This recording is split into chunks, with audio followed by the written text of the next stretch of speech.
दोस्तों, क्या आप जानते हैं किसानों को आधी कीमत पर मिलेंगे कृषि यंत्र। तो आज हम इस पर पूरी जानकारी आपको विस्तार से बताएंगे। तो वीडियो शुरू करने से पहले आपका बहुत बहुत स्वागत मेरे YouTube चैनल अलग जानकारी पर। दोस्तों, आज हम आपको पूरी जानकारी बताएंगे किसानों को जो आधी कीमत पर मिलेंगे कृषि यंत्र। क्या है कृषि यंत्र अनुदान योजना? सरकार की ओर से कृषि कार्य में आसानी हो सके इसलिए उन्हें कृषि यंत्र अनुदान योजना के तहत सब्सिडी पर कृषि यंत्र उपलब्ध कराए जाते हैं। किसानों को फसल बुआई से लेकर कटाई तक के यंत्रों पर सब्सिडी का लाभ दिया जाता है। इसके लिए समय समय पर राज्य सरकारें प्रदेश के किसानों को सब्सिडी का लाभ प्रदान करती हैं। इसी कड़ी में उत्तर प्रदेश सरकार की ओर किसानों को कृषि यंत्रों पर 50% सब्सिडी दी जा रही है, यानी किसानों को यहां आधी कीमत पर कृषि यंत्र मिलेंगे। इसके लिए आवेदन की प्रक्रिया शुरू कर दी गई है। राज्य के किसानों बाई इस योजना के तहत सस्ती कीमत पर कृषि यंत्र खरीद सकते हैं। इस योजना के तहत किसानों को 15 प्रकार के कृषि यंत्रों पर सब्सिडी का लाभ प्रदान किया जा रहा है। तो चलिए हम आपको बताते हैं कि किन कृषि यंत्रों पर दी जा रही है सब्सिडी।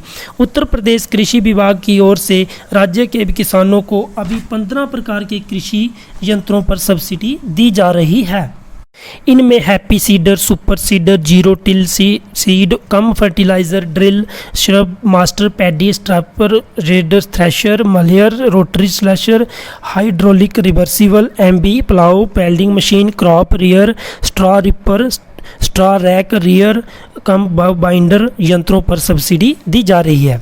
तो अब जानते हैं कितनी मिलेगी सब्सिडी। किसानों को कृषि यंत्रों की खरीद और फार्म मशीनरी बैंक की स्थापना के लिए सब्सिडी का लाभ प्रदान किया जाएगा। योजना के तहत सभी वर्ग के किसानों को कृषि यंत्र की खरीद पर 50% का अनुदान किया जाएगा। फार्म मशीनरी बैंक की स्थापना के लिए मिलेगा 80% अनुदान। वहीं फार्म मशीनरी बैंक की स्थापना का लाभ व्यक्तिगत किसान को नहीं दिया जाएगा। इसके लिए कृषि उत्पादक संघ, एफपीओ, साधन सहकारी सीमित, गन्ना सहकारी सीमित एवं ग्राम पंचायतें योजना के तहत आवेदन कर सकती हैं। इन सभी को फार्म मशीनरी बैंक की स्थापना के लिए लागत का 80% तक अनुदान दिए जाने का प्रावधान है, जिसमें 5 लाख रुपए तक के फार्म मशीनरी बैंक की स्थापना पर अधिकतम 4 लाख रुपए तक अनुदान और 5 लाख से 15 लाख रुपए तक की मशीनरी बैंक की स्थापना के लिए अधिकतम 12 लाख रुपए तक सब्सिडी दी जाएगी। तो दोस्तों, एक ज़रूरी सूचना ये भी है, किसी भी यंत्र पर लक्ष्य से 300% ही अधिक कर सकेंगे बुकिंग। उत्तर प्रदेश सरकार ने किसानों को कृषि यंत्र एवं फार्म मशीनरी बैंक की स्थापना के लिए सब्सिडी हेतु आवेदन आमंत्रित किए हैं। इच्छुक किसान योजना के तहत ऑनलाइन आवेदन करके योजना का लाभ उठा सकते हैं। योजना के तहत ऑनलाइन आवेदन की प्रक्रिया शुरू हो चुकी है। किसी भी यंत्र के लिए ऑनलाइन बुकिंग के दौरान लक्ष्य से 300% अधिक तक ही बुकिंग की जा सकती है।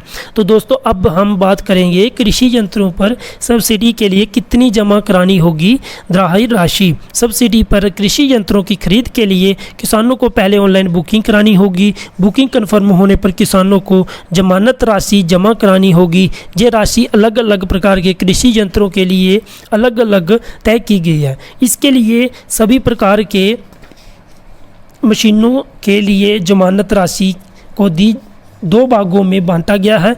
10,000 से अधिकतम तथा 1 लाख तक के अनुदान वाले कृषि यंत्रों के लिए किसानों को 2500 की सब्सिडी दी जाएगी। वहीं 1 लाख से अधिक अनुदान वाले कृषि यंत्रों या फार्म मशीनरी बैंक हेतु जमानत राशि 5,000 रुपये है। बुकिंग कन्फर्म होने पर लाभार्थी अपने नज़दीकी यूनियन बैंक के किसी भी शाखा में संबंधित कृषि यंत्र हेतु निर्धारित जमानत धनराशि निर्धारित समय में जमा करना होगा। जमानत राशि नहीं जमा होने पर प्रतीक्षा सूची वाले में शामिल अगले किसान का स्वयं ही चयन हो जाएगा। प्रतीक्षा सूची 2022-2023 के तहत प्रभावी होगी। तो दोस्तों, अभी हम बताएंगे कृषि यंत्रों पर सब्सिडी के लिए आवेदन हेतु किन किन दस्तावेज की जरूरत पड़ेगी। आवेदन करने वाले किसान का आधार कार्ड, धरोहर राशि का बैंक ड्राफ्ट, बैंक खाता वितरण हेतु बैंक पासबुक के प्रथम पेज की कॉपी, खेत के कागजात B1 की प्रति, सक्षम अधिकारी द्वारा जारी जाति प्रमाण पत्र। सब्सिडी पर कृषि यंत्र और फार्म मशीनरी बैंक की स्थापना के लिए कैसे करें आवेदन। सब्सिडी पर कृषि यंत्र और फार्म मशीनरी बैंक स्थापित करने के लिए सबसे पहले इसके लिए कृषि विभाग में किसान का पंजीकरण होना जरूरी है। जिन किसानों का पंजीकरण नहीं है उन्हें पंजीकरण कराने के लिए विकास खंड के राजकीय कृषि बीज भंडारण प्रभारी या जनपद के उप कृषि निदेशक कार्यालय से संपर्क करना होगा। आवेदन के समय किसान रखें इन बातों का ध्यान। योजना के तहत किसानों को निर्धारित लक्ष्यों की सीमा तक अनुदान का लाभ दिया जाएगा। बुकिंग करने के लिए किसान अपने या अपने परिवार के सदस्य का ही मोबाइल नंबर का इस्तेमाल करें। जब किसान बुकिंग का कार्य पूर्ण कर लेंगे तब बुकिंग के बाद यंत्र खरीदने हेतु आपकी बुकिंग स्वीकार कर ली गई है लिखा हुआ आदेश आपके मोबाइल नंबर पर आएगा। ऑनलाइन टोकन धनराशि जमा करने पर बैंक द्वारा निर्धारित सेवा शुल्क भी किसान द्वारा ही वहन किया जाएगा। निर्धारित तिथि तक टोकन धनराशि नहीं जमा करने पर प्रतीक्षा सूची के अगले लाभार्थी का चयन स्वयं ही हो जाएगा। दोस्तों, आपको ये जानकारी कैसी लगी हमें कमेंट सेक्शन में जरूर बताइएगा और अभी तक आपने चैनल को सब्सक्राइब नहीं किया तो प्लीज़ चैनल को सब्सक्राइब कर लीजिए, बेल आइकन को दबा दीजिए ताकि अगली जो हमारी जानकारी है वो आप तक आसानी से पहुंच सके। तब तक के लिए धन्यवाद।